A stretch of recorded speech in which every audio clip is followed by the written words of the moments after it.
நெஞ்சு புதைந்த நினைவுகள் எல்லாம் ஞாபகம் வருதே.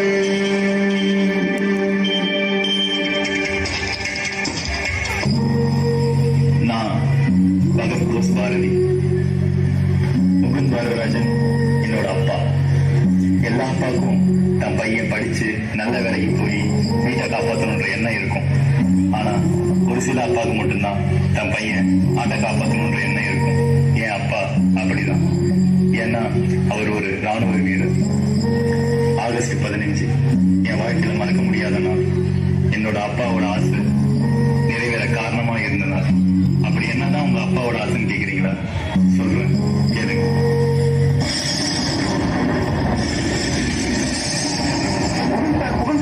ஒரு மனைவிக்கு பிரசவ வலி வந்து ஹாஸ்பிட்டல் இருக்காங்க சார். சீக்கிரம் போய் பாருங்க. என்ன ஹாஸ்பிட்டல்? Ganga hospital sir. இங்க போறேன்.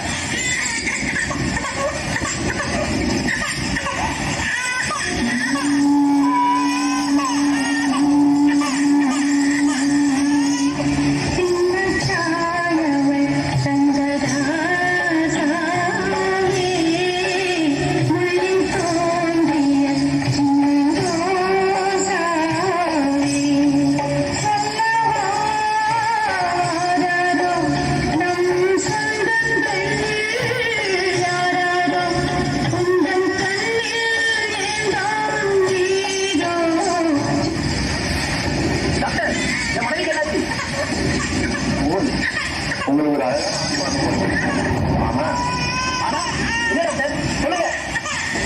நாங்க எவ்வளவு முயற்சி செஞ்சோம், உங்க மனைவி தான் எங்களால காப்பாற்ற முடியாம.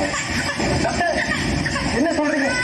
இந்த உலகத்துல இருந்த ஒரே சொந்த என் மனைவி தான் டாக்டர். அவளே எங்க விட்டு போயிட்டா. இந்த உலகத்துல அவ்வளவு அர்த்தமே இல்லை டாக்டர். டாக்டர் அழாதீங்க. இப்பதான் நீங்க தைரியமா உங்க மனைவி உங்களை விட்டு போனாலும் உங்களுக்காக ஒரு வீட்டை விட்டுட்டு தான் போயிருப்பாங்க. முதல்ல உங்க குழந்தை போய் பாருங்க. இங்கு தாயும் இல்லை, செல்லம் கொஞ்சம் யாரும் இல்லை. நீ மண்ண வந்துக்க உன்னை யாரும் ஒன்றும் கேட்கவில்லை. இது கண்ணை மூடிக்கொண்டு தேவையில்லை தரமானதில்லை.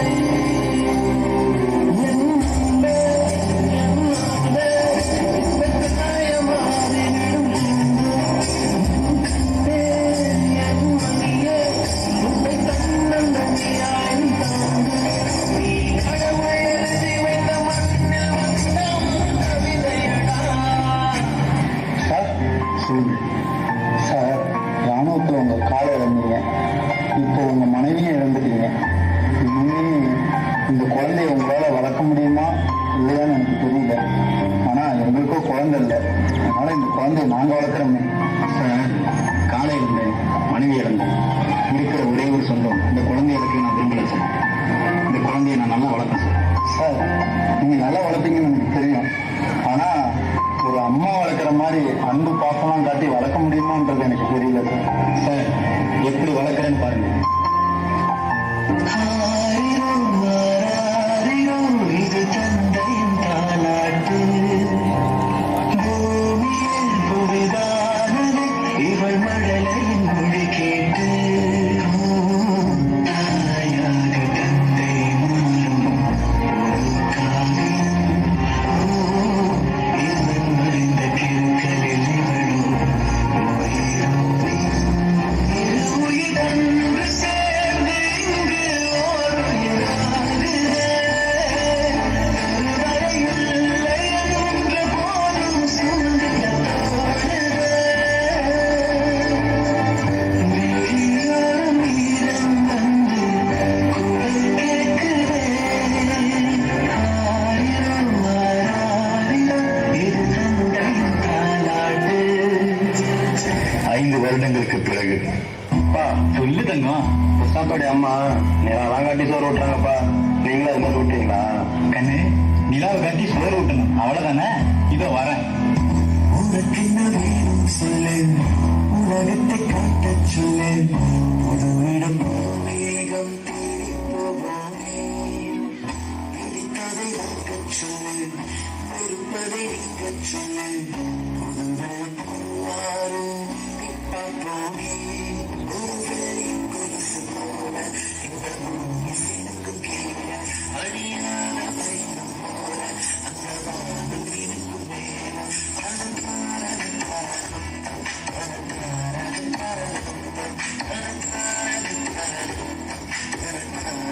மேல சொல்லு விஜய், பையனுக்கு 5 வயசு ஆயிடுச்சு, இன்னும் ஸ்கூல் சேர்க்கலையா? 5 வயசு ஆயிடுச்சு, போனதே தெரியல. சரி, ஸ்கூல் சேர்க்கணும்னா பஸ் ஃபீஸ் வேணும், வாங்கிட்டியா? இருக்குது விஜய். அதை விட முக்கியம் கம்யூனிட்டி சர்டிஃபிகேட் வாங்கிட்டியா?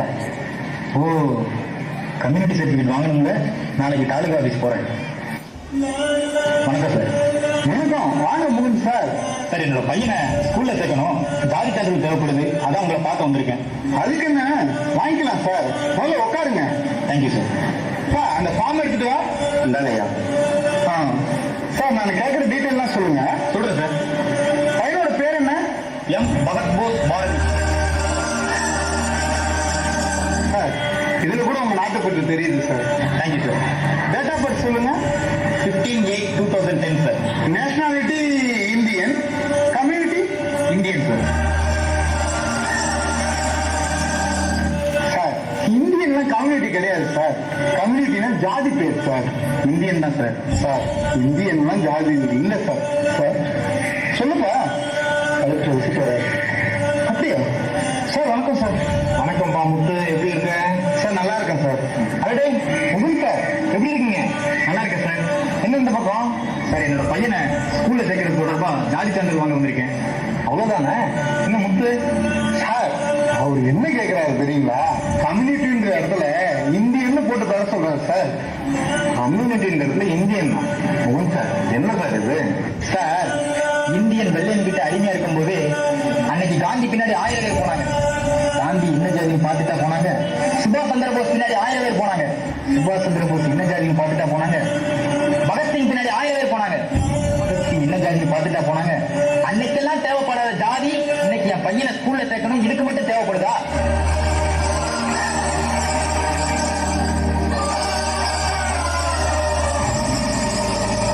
முகுந்த் சார், உங்க நாட்டு பற்ற கடத்துக்கு நேரம் கிடையாது. வேணும்னா நீங்க ராணுவ வீரர் அப்படின்றதுனால உங்களுக்கு ஜாதி தேவையில்லைன்னு சொல்லியதுனால சான்றிதழ் தர முடியும்.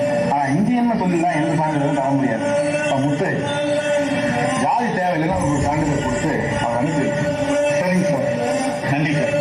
சார், என்னோட வீம்புக்காக என்னோட பையனோட லைஃபை ஸ்பாயில் பண்ண நான் விரும்பல சார். ஆனா கண்டிப்பா ஒரு நாள் என்னோட பையனுக்கு இந்தியன்னு ஜாதி சான்றிதழ் நான் வாங்கி தருவேன் சார்.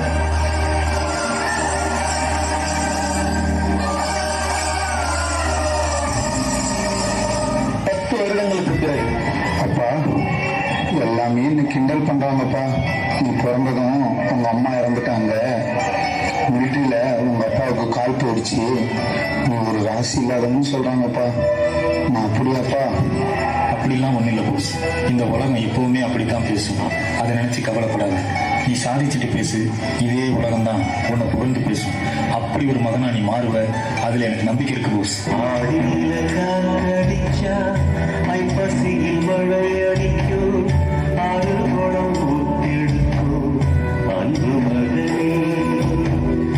4 தேசம் திறந்திருக்கு, நடக்கிற தெந்திருக்கு, முன்னேறி 8 வையடா முத்து மகனே. மனச மருதி மயங்காதே, உலகம் பெருசு மறவாதே. கௌதம், என்னோட பையன் பகத் போஸ பாத்தியா? இல்ல அங்கிள். ராஜா, என்னோட பையன் பகத் போஸ பாத்தியா? இல்லப்பா. இன்னைக்கு ஃப்ரெண்ட்ஷிப் டேல ஒருவேளை அவன் ஃப்ரெண்டை பார்க்க போயிருப்பானோ? ஓ, இன்னைக்கு ஃப்ரெண்ட்ஷிப் டேவா? அப்போ பெஸ்ட் ஃப்ரெண்டு சமீரை பார்க்க போயிருப்பான். இது பாருப்பா, தம்பி 10வது படிக்கிறான், ஃப்ரெண்டு கூட சேர்றான். நல்ல ஃப்ரெண்டு கூட சேர சொல்லுங்க. நண்பன்ல ஏது நல்ல நண்பன் கெட்ட நண்பன்? நண்பன்னாலே நல்லவன் தான். 8 வருடங்களுக்கு பிறகு. டேய் பகத் போஸ், நாளைக்கு கள்ளக்குறிச்சியில ராணுவத்துக்கு ஆள் எடுக்கிறாங்க, நீ அதில் போய் கலந்துக்க. அதுக்குண்டான ட்ரைனிங் நான் தரேன் உனக்கு. சரிங்கப்பா. நாளைக்கு காலையில் 5 மணிக்கு ரெடி ஆகி கிரவுண்டுக்கு போறோம்.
என்ன சொல்ற ராஜா? உங்க பையன் ஆர்மியில் செலக்ட் ஆயிட்டான். இன்னும் 2 நாள்ல ஜாயின் பண்றோம். அப்படியா? இப்பவே என் பையன் பாக்குற மாதிரி இருக்கு ராஜா. அவன் இப்ப எங்க இருக்கானோ? டேய் ஷமீர், நான் ஆர்மியில செலக்ட் ஆயிட்டேன்டா. கங்க்ராச்சுலேஷன்டா. கேட்க ரொம்ப சந்தோஷமா இருக்கு. ஒரு பக்கம் சந்தோஷமா இருந்தாலும் ஒரு பக்கம் வருத்தமா இருக்குடா. ஏண்டா, என்னதான் இந்த நாட்டை காப்பாத்துறதுக்கு நான் எல்லைக்கு போனாலும் எங்க அப்பாவை தனியா தான்டா விட்டுட்டு போறேன். இந்த உலகத்தை முதல்ல எங்க அப்பாவோட தோல் மேல ஏறிதான்டா நான் பார்த்தேன். இந்த பூமியில எனக்குன்னு ஒரு சொந்தம் இருந்துச்சுன்னா அது எங்க அப்பா தான்டா. எனக்கு அம்மா இல்ல, ஆனா எங்க அப்பா உருவத்துல தான்டா எங்க அம்மாவையும் நான் பார்த்தேன். அவரை தனியா விட்டுட்டு போறேன்னு நினைக்கும் போது தான் என்னால தாங்கிக்கவே முடியலடா. ஒண்ணு நம்பி தான்டா எங்க அப்பா விட்டுட்டு போறேன். பாத்துக்கடா. என்னடா உங்க அப்பா எங்க அப்பான்னு பிரிச்சு பேசுற? நம்ம அப்பாடா. வாடா வீட்டுக்கு போய் அப்பா பார்க்கலாம்.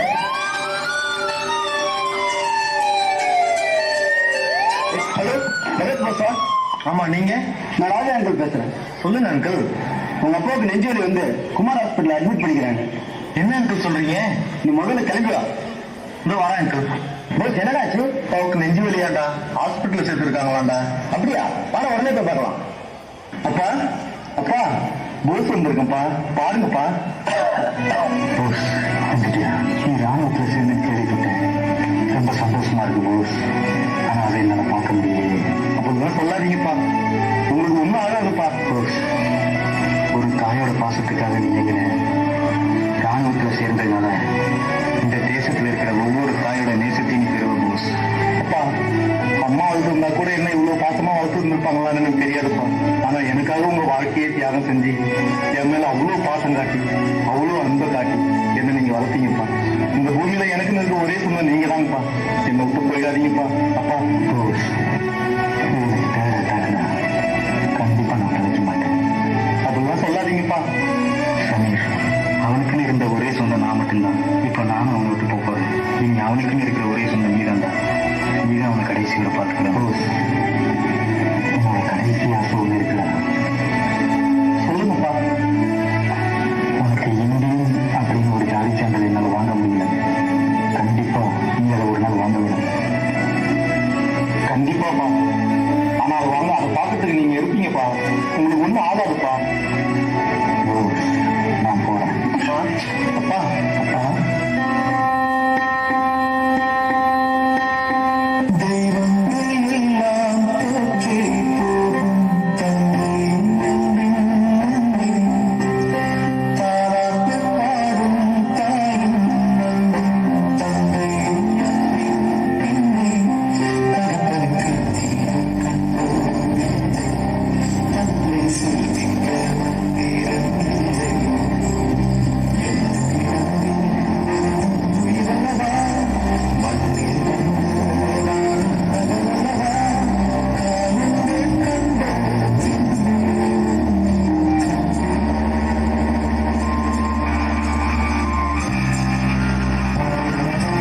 சில நாட்களுக்கு பிறகு, ஷமீர், எனக்கு ஆர்டர் வந்துடுச்சு. நான் மீட்டிங் போறேன்டா.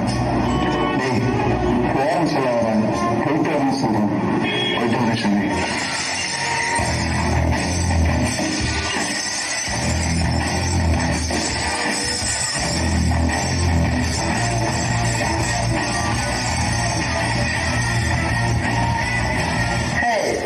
ஆகஸ்ட் 15 வரப்போதில்லை? இந்தியாவுக்கு இண்டிபெண்டன்ஸ் டே. அவங்க இண்டிபெண்டன்ஸ் டே அன்னைக்கு அவங்க இண்டிபெண்டா இருக்கவே கூடாது. இந்த வருஷம் நம்மளோட டார்கெட் அதுவாக தான் இருக்கணும். அதனால நம்ம இந்தியாவை மேல அட்டாக் பண்ணுவோம். அதுவும் இந்தியாவை நேரடியாக அட்டாக் பண்றோம். இந்தியாவை நேரடியாக நம்மளால அட்டாக் பண்ணவே முடியாது. அவங்களுக்கு மிகப்பெரிய பலமே அந்த ராணுவம் தான். அப்படியா சொல்ற? அப்ப அந்த ராணுவத்தையும் அட்டாக் பண்ணா அதுவும் நம்மளால முடியாது sir. You idiot, I have a plan. நான் அதை சொல்றேன், நீ அதை செய். அப்போ அவங்களை நேரடியாக நம்மளால அட்டாக் பண்ண முடியும். சொல்லுங்க. இண்டிபெண்டன்ஸ் டே அன்னைக்கு மார்னிங் 8:30க்கு பிளாக் கரெக்டா 8:33க்கு அந்த நேஷனல் ஆந்தம் பாடுவாங்க. 8:33 52 செகண்ட்ஸ்ல நேஷனல் ஆந்தம் அவங்க பாடி முடிப்பாங்க. ஸோ நம்மளோட டார்கெட் 8:33.53 செகண்ட். கரெக்டா 53 செகண்ட் வரும்போது நாம இந்தியன் ஆர்மி மேல அட்டாக் பண்றோம். அப்படி பண்ணா நான் போட்ட பிளான் கரெக்டா சக்சஸா முடியும். ஆகஸ்ட் 15 காலை 8:25.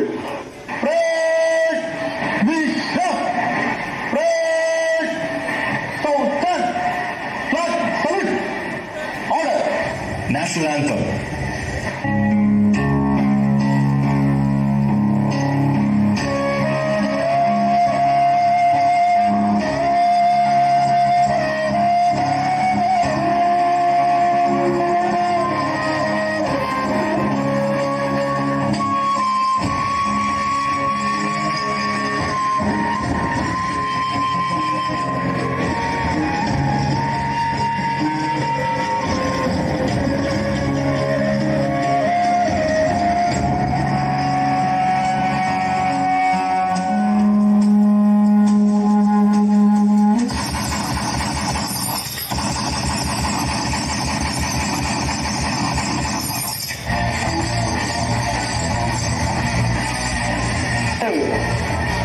என்னடா நேரா போய் அட்டாக் பண்ண முடியாதுன்னு சொன்னேன்.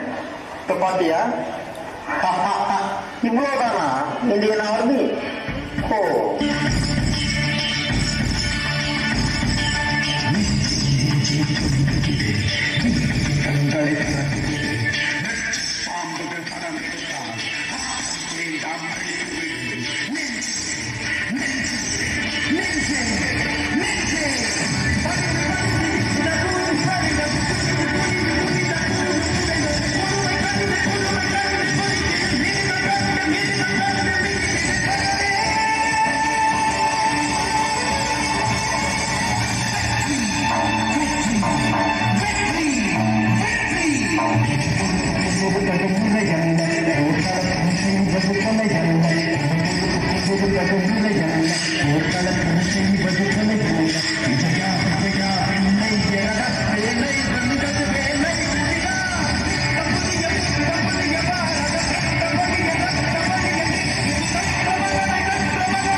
வணக்கம். சற்று முன் கிடைத்த முக்கிய செய்தி.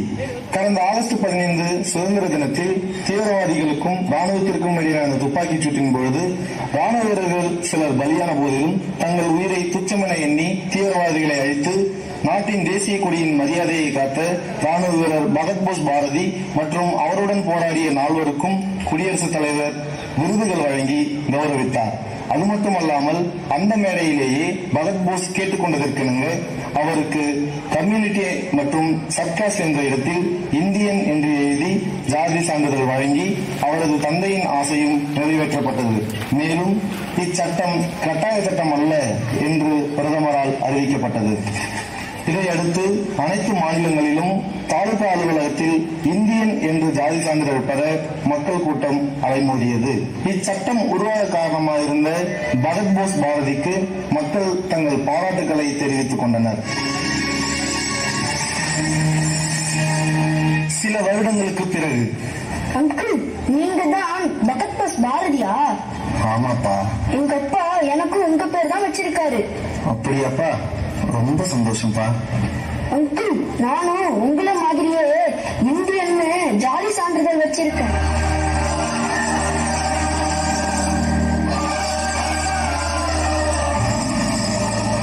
அப்பா போஸ் இருக்கேன்ப்பா.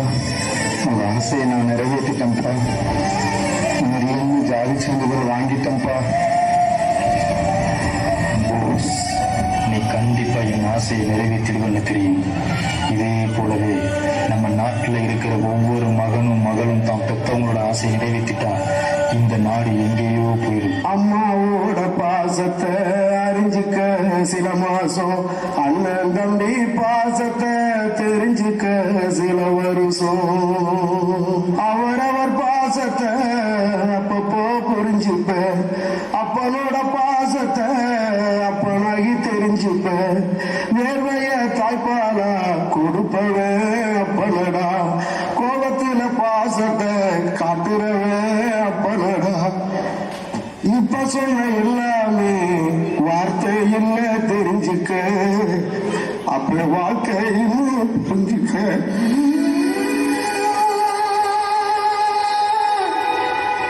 பகத் போஸின் பாச போராட்டமும் தேச போராட்டமும் தொடரும்.